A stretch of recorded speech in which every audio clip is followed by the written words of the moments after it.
Hello everyone, मैं साकिब अब्दुल्ला। आज आप सब से जो हमारे देश के किसान आज सड़कों पर है, हमारे देश के किसान प्रोटेस्ट कर रहा है। आखिर क्यों प्रोटेस्ट कर रहा है, क्या वजह है और क्या डिमांड है उनकी, उन्हीं सब को लेकर आप सबसे बात करने के लिए आया हूँ। साथियों, अभी गवर्नमेंट 3 कानून लेकर आई। जो पहला कानून है the essential commodities amendment act. इस कानून के तहत जो गवर्नमेंट ने पाबंदी लगाई हुई थी स्टॉक पर किसी भी क्रॉप की, उस पाबंदी को हटा दिया गया और गवर्नमेंट कह रही है कि इससे किसानों को फ़ायदा होगा। लेकिन साथियों, जब मार्केट के मैं आपको एक दूसरे एंगल से बताऊँ, अगर जब मार्केट के अंदर दाम बढ़ते हैं तो उसका फ़ायदा जो होता है वो व्यापारी ट्रेडर उसको फ़ायदा होता है, किसानों को इसका ज़्यादा फ़ायदा नहीं होता। जब ऑलरेडी व्यापारी के पास, ट्रेडर के पास स्टॉक में क्रॉप होगी, फसल होगी, तो किसानों को उसका कोई फ़ायदा होने वाला नहीं है। जब किसान के पास वो फसल, वो क्रॉप ख़त्म हो जाएगी तो मार्केट के अंदर रेट बढ़ जाएंगे और किसानों को उसका कोई फ़ायदा नहीं होने वाला है। और इसका सीधा जो फ़ायदा हो रहा है, जिनका इंटरनेशनल मार्केट में कनेक्शन है, उसको इसका फ़ायदा होगा। दूसरा, गवर्नमेंट जो कानून लेकर आई है, the farmers empowerment and protection agreement on price assurance and earn services act 2020।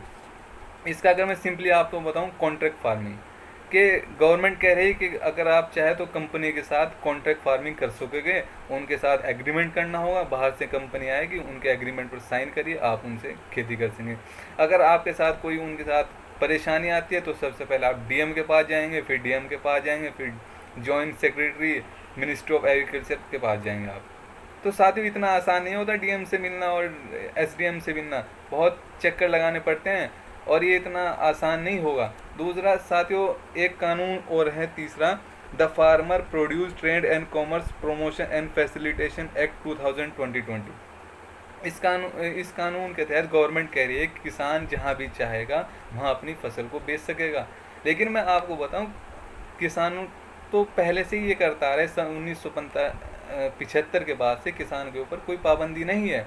पाबंदी जो है वो व्यापारी के ऊपर पाबंदी है साथियों। और गवर्नमेंट कह रही है कि जो मिडिल मैन होता है एपीएमसी में, आपको अब वो चीज़ ख़त्म कर दी गई, जो एग्रीकल्चर प्रमोशन मार्केटिंग कमेटी है, कि आप डायरेक्ट अब जाके प्राइवेट जो कंपनी है उनको बेच सकोगे।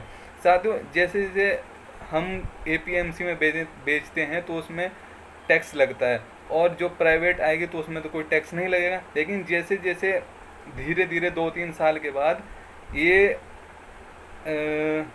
प्राइवेट जो कंपनी आएगी, ये अपने मनमर्जी से खरीद, जो एमएसपी मिनिमम सपोर्ट प्राइस है उसको ही ख़त्म कर देंगे। आज किसान डिमांड कर रहे हैं कि जो मिनिमम सपोर्ट प्राइस है वो इनको भी दिया जाए, कि उससे कम रेट पर ये किसान से फसल ना खरीदे। साथियों, मैं गवर्नमेंट से एक चीज़ और रिक्वेस्ट करना चाहूँगा कि अगर आप वाकई ही किसानों के लिए कुछ करना चाहते हैं तो उनका कर्ज में डूबा हुआ है, उस कर्ज को माफ़ करिए। अगर आप वाकई ही किसानों के लिए कुछ करना चाहते हैं तो एमएसपी जो मिनिमम सपोर्ट प्राइस है उसका रेट बढ़ाइए, जिससे किसानों को फ़ायदा हो। ऐसे कानून लेकर आप किसानों को परेशान कर रहे हैं। वैसे ही किसान दो वक्त की रोटी के लिए मजबूर है। आज वो 1947 से लेकर अब तक किसान इस देश को अन्नदाता कहा जाता है और अपनी खून पसीने इस देश को बनाने की कोशिश कर रहा है। आज कोविड-19 के समय में जहां पूरी इकोनॉमी क्रैश हो गई और हमारे किसान ही है एक दिन का ग्रोथ थोड़ा बहुत दिखा। तो साथियों, मैं रिक्वेस्ट करूंगा, आप लोगों ने मुझे बहुत बहुत सुना। थैंक यू सो मच, बहुत बहुत शुक्रिया।